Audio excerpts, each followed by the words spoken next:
আমার চেহারার দিকে তাকাইয়া জীবনে কোনোদিন আমার আব্বা দ্বিতীয় বিবাহ করে নাই। আমার সুখের দিকে তাকাইয়া জীবনে কোনোদিন আমার আব্বা দ্বিতীয় কোনো নারী গ্রহণ করে নাই। কিন্তু আমি এতটাই খারাপ, দুনিয়ার রং তামাশায় আমার জীবন ধ্বংস হয়ে গেছে। আমি বন্ধু বান্ধবের আড্ডাখানায় গিয়া তাদের তালে পইরা আমি বন্ধু বান্ধবের সাথে খারাপ জগতে চলে গেছি। আমি গোপনে গোপনে মদ পান করতাম, মাতলামি কইরা ঘরে আসতাম। যখন আমি ঘরে আসতাম আমার আব্বারে দেখতাম মাটিতে বসে বসে কাঁদতো আর বলতো, সন্তান, আল্লাহর নবীর দেশ, এখানে খানায় কাবা, এই আশেপাশেই তো রাসূলুল্লাহ বড় হয়েছে, রাসূলুল্লাহর কদমের ধুলা ডানে বামে পড়ে আছে। আল্লাহু আকবার। যেই এলাকায় হযরত আলীর বিচরণ, যেই এলাকায় হযরত ওমরের বিচরণ, যেই জায়গায় হযরত আবু বকরের মতো দামি সাহাবীর কদম পড়ছি, সেই জমিনে কেমনে মদ খাও? এটা বলার সাথে সাথে আমি আমার আব্বার সাথে এমন ভাবে বেয়াদবি করতাম। আমি তো মাতাল অবস্থায় বাবার মাথায় কপালে হাত দিয়া ঘুষা মারতাম। আমার আব্বা বুঝতো যে আমি মাতাল অবস্থায় ঘুষা মারছি, বাবা রাগ করতো না। যখন নেশার ভাব কেটে যেত তাকায়া দেখতাম আমার আব্বার কপাল ফুলে আছে। যখন আমার নেশার ঘোর কেটে যেত তাকায়া দেখতাম আমার আব্বার গাল ফুলে আছে, লাল হয়ে আছে।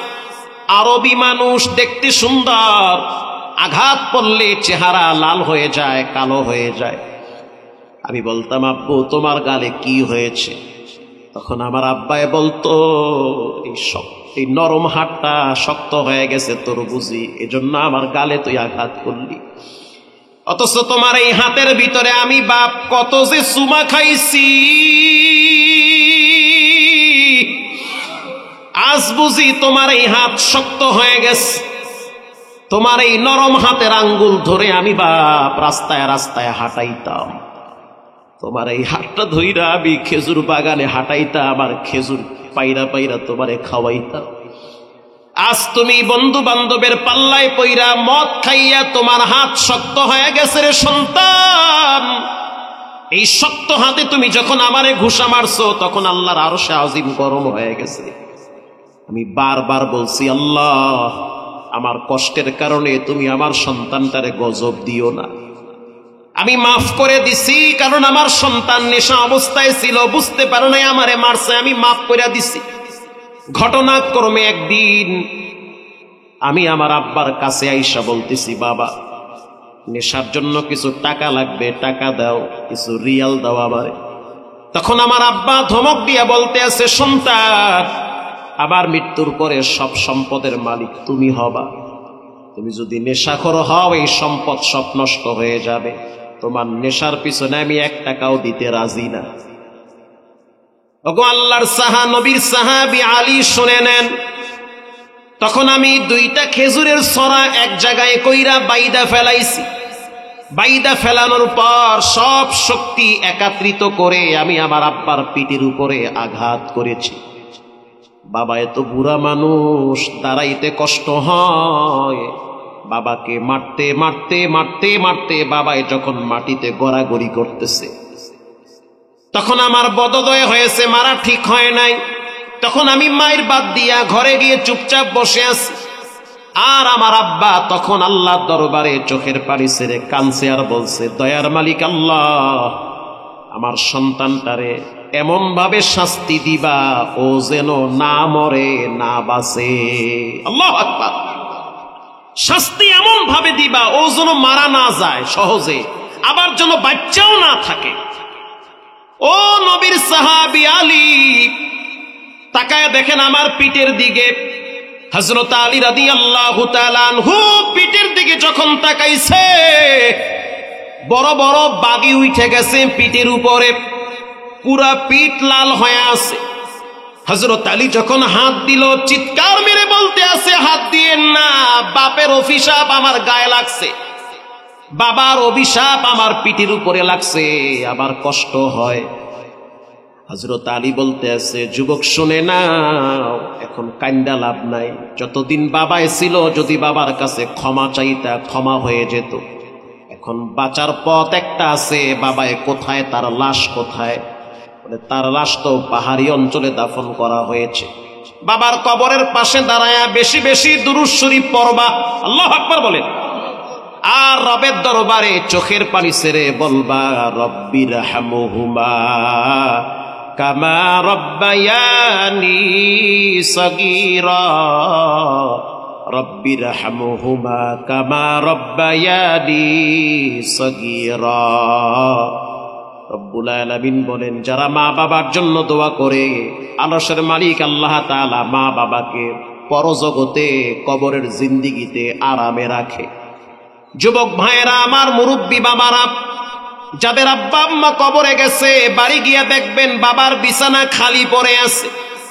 যেই বিছানায় বাবায় বসে বসে আপনারে শাসন করত, শাসনের ভিতরে কথার ভিতরে কর্কশ ছিল, কিন্তু দিলের ভিতরে মায়া ছিল। কথা কন না কা?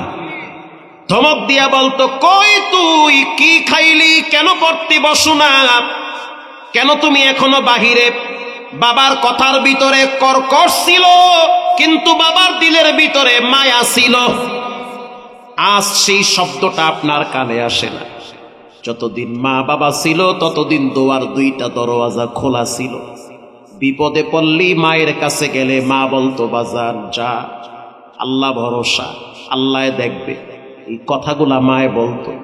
আপনারে বিদায় দিয়া মায়ে চুপচাপ থাকতো না, গোপনে যায় নামাজটা বিছাইয়া চোখের পানি ছেড়ে দিয়া বলতো, আরশের মালিক আল্লাহ, যেই সন্তান আমি পেটে রাখছি